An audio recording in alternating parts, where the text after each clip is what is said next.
فہم قرآن۔ موضوع: اللہ کی کچھ نشانیوں کا تذکرہ۔ بارش، چشمے، دریا، کھیتیاں۔ سورہ زمر، آیت نمبر 21۔ پہلے اس آیت کی تلاوت سماعت فرمائیے اور پھر ترجمہ۔ اعوذ باللہ من الشیطان الرجیم،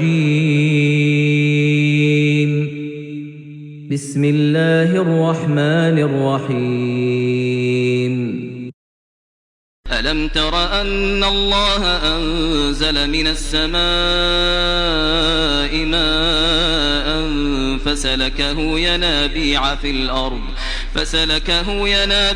الأرض ثم يخرج به زرعا مختلفا ألوانه ثم يهيج فتراه مصفرا ثم يجعله حطاما إن في ذلك لذكرى لأولي الألباب۔ کیا تم نہیں دیکھتے کہ اللہ نے آسمان سے پانی برسایا، پھر اس کو سوتوں اور چشموں اور دریاؤں کی شکل میں زمین کے اندر جاری کیا، پھر اس پانی کے ذریعے سے وہ طرح طرح کی کھیتیاں نکالتا ہے جن کی قسمیں مختلف ہیں، پھر وہ کھیتیاں پک کر سوکھ جاتی ہیں، پھر تم دیکھتے ہو کہ وہ زرد پڑ گئیں، پھر آخرکار اللہ ان کو بھس بنا دیتا ہے۔ در حقیقت اس میں ایک سبق ہے عقل رکھنے والوں کے لیے۔ صدق اللہ العظیم۔ علم ترا سے اس آیت کا آغاز کیا گیا ہے، یعنی کیا تم دیکھتے نہیں، مطلب یہ کہ کیا تم غور نہیں کرتے۔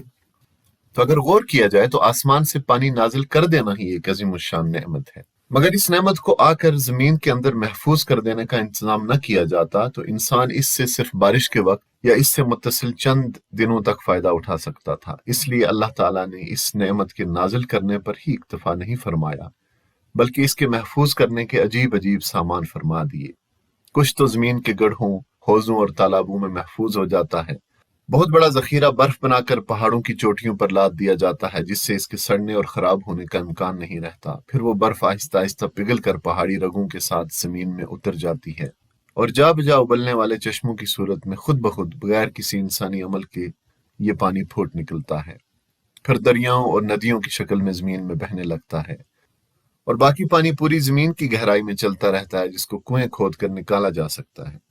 پھر یہ پانی کھیتوں میں پہنچتا ہے اور کھیتیاں لہلہانے لگتی ہیں، جو مختلف قسم کے رنگ و بو کی اور طرح طرح کے مزے اور شکل و صورت کی ہوتی ہیں۔ قسم قسم کے درخت، قسم قسم کے پھل، قسم قسم کے اناج، غلے، لہلہاتے کھیت، خوبصورتی۔ پھر آخری وقت میں ان کی جوانی بڑھاپے سے اور سبزی زردے سے بدل جاتی ہے، پھر خشک ہو جاتی ہیں اور کاٹ لی جاتی ہیں، اور منظر یہ ہوتا ہے کہ کچھ عرصہ پہلے جس کھیت میں فصل لہلہا رہی تھی، اب وہاں خاک اڑ رہی ہے اور خشک بھوسے کے کچھ تنکے ہیں جو ادھر ادھر بکھرے نظر آتے ہیں۔ جہاں کل ایک تناور درخت تھا جس کا حسن دیدنی تھا، جس کی چھاؤں میں لوگ بیٹھتے تھے، نہ جانے کتنے پرندوں کا گھر تھا، آج وہاں کچھ بھی نہیں، گویا کبھی کچھ تھا ہی نہیں۔ تو یہ زندگی کی بہترین مثال ہے۔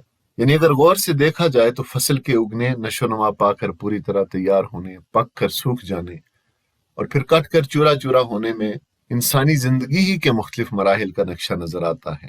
نباتات کی جو کیفیت ہے، انسان کی اپنی زندگی کی بھی یہی کیفیت ہے۔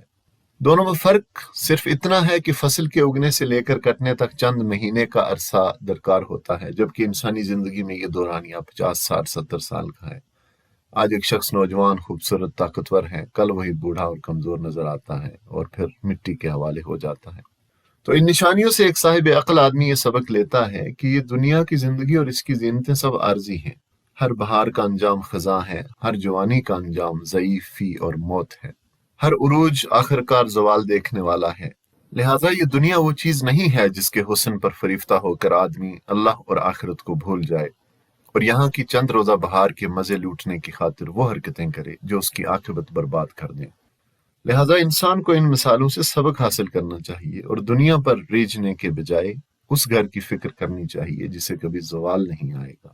پھر ایک صاحب عقل آدمی ان مناظر سے یہ سبق بھی لیتا ہے کہ اس دنیا کی بہار اور خزاں بھی اللہ ہی کے اختیار میں ہے۔ اللہ جس کو چاہتا ہے پروان چڑھاتا ہے، جسے چاہتا ہے خستہ و خراب کر دیتا ہے۔ نہ کسی کے بس میں یہ ہے کہ اللہ جسے پروان چڑھا رہا ہو اس کو پھلنے پھولنے سے روک دے، اور نہ کوئی یہ طاقت رکھتا ہے کہ اللہ جسے غارت کرنا چاہے اسے وہ خاک میں ملنے سے بچا لے۔